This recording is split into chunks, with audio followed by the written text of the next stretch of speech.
Hello दोस्तों, स्वागत है आपके अपने YouTube channel target civil services में। तो आज है 3 सितंबर और 3 सितंबर से जितने भी करंट अफेयर्स के क्वेश्चन बनेंगे सारे क्वेश्चन को इस लेक्चर में हम डिस्कस करने वाले।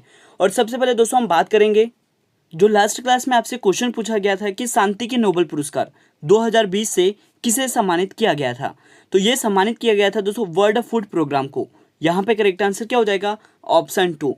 और दोस्तों मैं आपको बता दूं कि जो शांति का नोबेल पुरस्कार 2019 है, इसे सम्मान से सम्मानित किया था दोस्तों प्रधानमंत्री अभी अहमद को। और अब स्टार्ट करते हैं दोस्तों आज के करंट अफेयर्स। तो क्वेश्चन है दोस्तों, क्या हाल ही में किस राज्य की सरकार ने ग्रामीण महिलाओं के लिए 7 योजना की शुरुआत की है? तो इसकी जो शुरुआत की है वो की है जम्मू कश्मीर की सरकार ने। यहाँ पे करेक्ट आंसर हो जाएगा ऑप्शन 2। तो दोस्तों मैं आपको बता दूं कि केंद्र शासित जम्मू कश्मीर के उपराज्यपाल मनोज सिन्हा ने ग्रामीण महिला उद्यमियों को बढ़ावा देने के लिए 7 योजना की शुरुआत की है। यहाँ पे हम बात कर लेते हैं जम्मू कश्मीर की, जिसकी शीतकालीन राजधानी जम्मू और श्रीनगर दोस्तों ग्रीष्मकालीन राजधानी है। और साथ ही मैं आपको बता दूं कि जम्मू कश्मीर के जो उपराज्यपाल है वो मनोज सिन्हा है और जम्मू कश्मीर उच्च न्यायालय के जो मुख्य न्यायाधीश है वो पंकज मित्तल है। और आपको याद रखना है कि जो जम्मू कश्मीर है इसके प्रमुख दर्रे कौन कौन से? तो बुर्जिल दर्रा, बनिहाल दर्रा और जोजिला दर्रा है। और भारत की जो सबसे बड़ी ताजे पानी की झील है वो वुलर झील है, और वह किस केंद्र शासित प्रदेश में स्थित है? तो जम्मू एंड कश्मीर में स्थित है। तो आपको याद रखना है कि जम्मू कश्मीर केंद्र शासित प्रदेश की सरकार ने ग्रामीण महिलाओं के लिए 7 योजना की शुरुआत की है। और अब चलते हैं नेक्स्ट क्वेश्चन की ओर। क्वेश्चन है कि हाल ही में मुफ्त पानी योजना शुरू करने वाला देश का पहला राज्य कौन सा बन गया है? तो ये बन गया दोस्तों गोवा राज्य। यहाँ पे करेक्ट आंसर हो जाएगा ऑप्शन 2। तो दोस्तों मैं आपको बता दूं कि गोवा सरकार ने राज्य की जनता को मुफ्त पानी देने का फैसला किया है। और वर्तमान में मुख्यमंत्री की बात करें तो ये प्रमोद सावंत है, और इसकी घोषणा किसने की है? तो मुख्यमंत्री प्रमोद सावंत ने की है। और अब बात कर लेते हैं दोस्तों गोवा राज्य की, जिसकी राजधानी पणजी है। और गोवा के मुख्यमंत्री की बात करें तो ये प्रमोद सावंत है, और गोवा के जो गवर्नर है वो PS श्रीधरन पिल्लाई है। गोवा के मुख्य न्यायाधीश की बात करें तो ये दीपांकर दत्ता है। और साथ ही दोस्तों आपको याद रखना है कि क्षेत्रफल के हिसाब से जो सबसे छोटा राज्य है भारत का वो कौन सा है? तो गोवा राज्य है। तो आपको याद रखना है कि मुफ्त पानी योजना शुरू करने वाला देश का जो पहला राज्य है वो कौन सा बन गया है दोस्तों? गोवा राज्य बन गया है। अब चलते हैं नेक्स्ट क्वेश्चन की ओर। क्वेश्चन है कि टोक्यो पैरालंपिक 2020 में देवेंद्र झाझरिया ने किस क्षेत्र में पदक जीता है? तो इन्होंने जीता है दोस्तों भाला फेंक में। यहाँ पे करेक्ट आंसर हो जाएगा ऑप्शन 3। तो दोस्तों मैं आपको बता दूं कि टोक्यो पैरालंपिक 2020 में भारत के सबसे महान पैरालंपियन देवेंद्र झाझरिया ने 30 अगस्त 2021 को पुरुष भाला फेंक में F46 फाइनल इवेंट में रजत पदक हासिल किया है। और अब दोस्तों बात कर लेते हैं जो टोक्यो पैरालंपिक में भारत ने पदक जीते हैं। तो मैं आपको बता दूं कि जो अवनी लेखारा है इन्होंने निशानेबाज मतलब शूटिंग में स्वर्ण पदक जीता है, और सिंहराज अधाना ने निशानेबाज में कांस्य पदक, और देवेंद्र झाझरिया ने भाला फेंक में रजत पदक, सुंदर सिंह गुर्जर ने भाला फेंक में कांस्य पदक, और योगेश कथुनिया ने डिस्क थ्रो में रजत पदक, और सुमित अंतल ने भाला फेंक में स्वर्ण पदक, और निषाद कुमार ने हाई जंप में रजत पदक, और भाविना पटेल ने रजत पदक जीता दोस्तों टेबल टेनिस में। तो आपको ये सभी जो मेडल मिले हैं टोक्यो पैरालंपिक में भारत को वो याद रखने हैं। और अब अगला क्वेश्चन देख लेते हैं कि हाल ही में किसे केंद्रीय प्रत्यक्ष कर बोर्ड के अध्यक्ष के रूप में नियुक्त किया गया है? तो ये नियुक्त किया है दोस्तों JB महापात्रा को। यहाँ पे करेक्ट आंसर क्या हो जाएगा? ऑप्शन 3।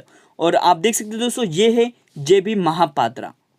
तो दोस्तों आपको याद रखना है कि ये जो केंद्रीय प्रत्यक्ष कर बोर्ड है इसकी जो स्थापना है मतलब इसका जो गठन है वो 1964 में किया गया था। और किस अधिनियम के तहत किया गया था? तो central board of revenue tax act 1963 के तहत इसका गठन किया गया है।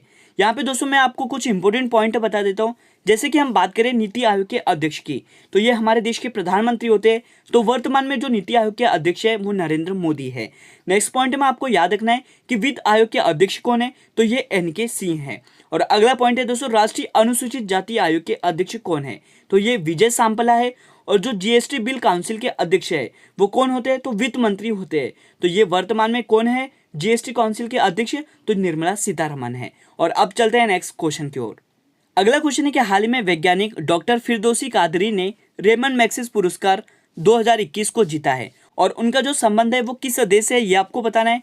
तो दोस्तों ये जो डॉक्टर फिरदौसी कादरी है इनका जो संबंध है वो बांग्लादेश से है। यहाँ पे करेक्ट आंसर हो जाएगा ऑप्शन थर्ड। तो दोस्तों मैं आपको बता दूं कि ये जो doctor Qadri international centre for diarrhoeal disease research Bangladesh में एक एमेरिटस वैज्ञानिक है। और ये जो डॉक्टर कादरी है दोस्तों, इनको 2020 L'Oreal UNESCO for women in science award से भी सम्मानित किया गया था। और आप देख सकते हैं दोस्तों, ये है डॉक्टर कादरी।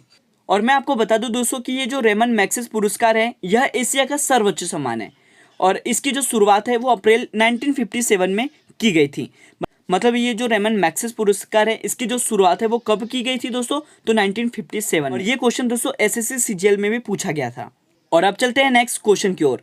क्वेश्चन है कि हाल ही में विश्व नारियल दिवस कब मनाया गया है? तो दोस्तों मैं आपको बता दूं कि विश्व में प्रतिवर्ष 2 सितंबर को विश्व नारियल दिवस के रूप में मनाया जाता है। और ये जो विश्व नारियल दिवस है, यह पहली बार कब मनाया गया था? तो साल 2009 में मनाया गया था, ये आपको याद रखना है। और साथ ही दोस्तों मैं आपको बता दूं कि इसका उद्देश्य क्या है। तो नारियल की खेती और उत्पादकता को बढ़ावा देने के लिए विश्व स्तर पर नारियल की खेती के प्रति लोगों को जागरूक करने के लिए इसे विश्व भर में मनाया जाता है। और विश्व में सबसे अधिक नारियल का जो उत्पादन है वो इंडोनेशिया में होता है, ये भी आपको याद रखना है। अगला क्वेश्चन है दोस्तों कि हाल ही में किस देश ने बिम्स्टेक देशों के कृषि विशेषज्ञों की 8वीं बैठक की मेजबानी की है? तो दोस्तों मैं आपको बता दूं, इसकी जो मेजबानी की है वो हमारे देश भारत ने की है। यहाँ पे करेक्ट आंसर हो जाएगा ऑप्शन 1। तो यहाँ पे दोस्तों हम बात कर लेते हैं, ये जो बिम्स्टेक है ये क्या है? तो Bay of Bengal initiative for multi sectoral technical and economic corporation, इसका फुल फॉर्म याद रखना है आपको, क्या है दोस्तों? Bay of Bengal initiative for multi sectoral technical and economic corporation. यहाँ पे दोस्तों हम बात करें, इसकी जो स्थापना है वो 6 जून 1997 को की गई थी। और इसका मुख्यालय ढाका बांग्लादेश में स्थित है। और इसके जो सेक्रेटरी जनरल है वो कौन है दोस्तों? तो ये तेंजिन लेकफेल है, याद रखना है आपको। साथ ही मैं आपको बता दूं कि ये जो बिम्स्टेक है, इसके सदस्य देश कितने हैं? तो 7 सदस्य देश है। और कौन कौन से हैं? तो बांग्लादेश, भूटान, भारत, नेपाल, श्रीलंका, म्यांमार और थाईलैंड, इसके 7 सदस्य देश हैं। और अब चलते हैं नेक्स्ट क्वेश्चन की ओर। क्वेश्चन है कि हाल ही में HSBC एशिया के स्वतंत्र निदेशक कौन नियुक्त हुए हैं? तो दोस्तों ये नियुक्त हुए हैं रजनीश कुमार। यहाँ पे करेक्ट आंसर हो जाएगा ऑप्शन 4। और ये जो रजनीश कुमार है, यह SBI के पूर्व निदेशक भी रह चुके हैं। और वर्तमान में दोस्तों SBI के जो निदेशक है वो कौन है? तो याद रखना है आपको, दिनेश कुमार खारा है। और यहाँ पे दोस्तों हम बात कर लेते हैं HSBC की, मतलब Hong Kong and Shanghai banking corporation की, जिसकी स्थापना 1865 में की गई थी। और इसका हेडक्वार्टर कहाँ पर स्थित है? तो लंदन में स्थित है। और साथ ही दोस्तों मैं आपको बता दूं कि ये जो HSBC है, इसके CEO कौन है? तो ये पीटर वोंग है। ये भी आपको याद रखना है कि इसके CEO कौन है? Peter Wong. तो यहाँ पे करेक्ट आंसर हो गया दोस्तों रजनीश कुमार। और आप देख सकते हो दोस्तों, ये है रजनीश कुमार, जो कि HSBC एशिया के स्वतंत्र निदेशक नियुक्त किए गए हैं। और अब चलते हैं नेक्स्ट क्वेश्चन की ओर। क्वेश्चन है कि हाल ही में असम कैबिनेट ने राजीव गांधी राष्ट्रीय उद्यान का नाम बदलकर क्या रखा है? तो दोस्तों इसका जो नया नाम हो गया है वो है औरंग नेशनल पार्क। यहाँ पे करेक्ट आंसर क्या हो जाएगा? ऑप्शन 2। तो दोस्तों याद रखना है आपको कि ये जो राजीव गांधी नेशनल पार्क है, ये कहाँ पर स्थित है? तो असम राज्य में। और इसका अब नया नाम कर दिया है दोस्तों औरंग राष्ट्रीय उद्यान, ये आपको याद रखना है। और अब बात कर लेते हैं दोस्तों आज के लास्ट क्वेश्चन की। तो लास्ट क्वेश्चन है कि हाल ही में टाइम्स एक्सीलेंस अवार्ड 2021 से किसे सम्मानित किया गया है? तो इस अवार्ड से सम्मानित किया है दोस्तों सबर्णा रॉय को। यहाँ पे करेक्ट आंसर हो जाएगा ऑप्शन 1। और आप देख सकते हो दोस्तों, ये है सबर्णा रॉय, जो कि एक लेखक है। तो यहाँ पे दोस्तों हम बात कर लेते हैं कि ये जो टाइम्स एक्सीलेंस अवार्ड है, यह क्यों दिया जाता है? तो युवा उद्यमी, इनोवेटर्स और नेताओं को पहचानने के लिए और उनको प्रोत्साहित करने के लिए टाइम्स एक्सीलेंस अवार्ड से सम्मानित किया जाता है। और अब दोस्तों हम बात कर लेते हैं आज के क्वेश्चन ऑफ द डे की। तो आज का जो क्वेश्चन ऑफ द डे है आपके लिए कि हाल ही में किस भारतीय को संयुक्त राष्ट्र में महिला प्रवक्ता नियुक्त किया गया है? तो इसका सही जवाब आपको कमेंट सेक्शन में देना है। और अब दोस्तों हम बात कर लेते हैं जो इंपॉर्टेंट टॉपिक हम करने वाले हैं टोक्यो ओलंपिक की। तो ये जो टोक्यो ओलंपिक 2020 है, इसका जो आयोजन है वो 23 जुलाई से 8 अगस्त तक किया गया था। और मैं आपको बता दूं दोस्तों, सबसे पहले यहाँ पे हम बात कर लेते हैं ओलंपिक की। और सबसे पहले हम दोस्तों बात कर लेते हैं कि जो अंतर्राष्ट्रीय ओलंपिक समिति है इसकी जो स्थापना है वो 23 जून 1894 को की गई थी और इसका मुख्यालय लुसाने स्विट्जरलैंड में स्थित है। और मैं आपको बता दूं कि ये जो अंतर्राष्ट्रीय ओलंपिक कमेटी है इसके अध्यक्ष कौन है, ये थॉमस बॉच है। और साथ ही दोस्तों आपको याद रखना है कि ये जो ओलंपिक है इसका आदर्श वाक्य क्या है, तो ये है दोस्तों फास्टर, हायर, स्ट्रॉन्गर और टुगेदर है। और यहाँ पे दोस्तों मैं आपको बता दूं कि ये जो ओलंपिक खेल है इसकी जो शुरुआत है वो कब हुई थी, तो 6 अप्रैल 1896 को इसकी शुरुआत की गई थी। और जो पहला खेल है, जो पहला ओलंपिक का खेल है, इसका आयोजन कहाँ पर हुआ था, तो ये एथेंस ग्रीस में हुआ था।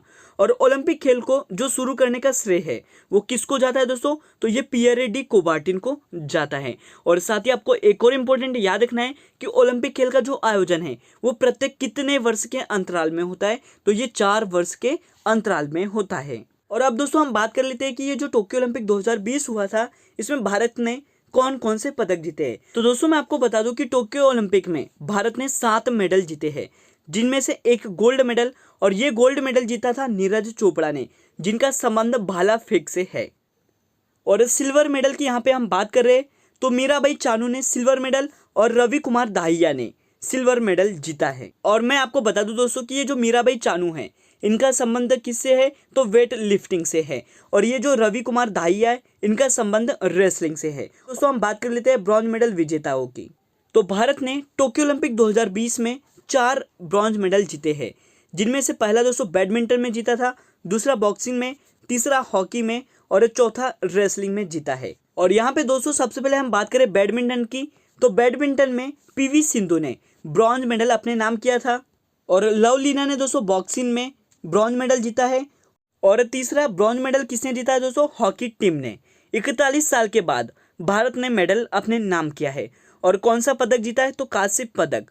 और साथ ही दोस्तों यहाँ पे हम बात कर लेते हैं बजरंग पुनिया की, जिन्होंने ओलंपिक में कुश्ती में दूसरा मेडल अपने नाम किया है। और कौन सा पदक जीता है, तो ब्रॉन्ज मेडल जीता है, ये आपको याद रखना है। और साथ ही दोस्तों आपको याद रखना है कि ये जो टोक्यो ओलंपिक 2020 है इसमें शीर्ष स्थान पर रहने वाला देश कौन सा है दोस्तों, तो ये अमेरिका है, ये भी आपको याद रखना है।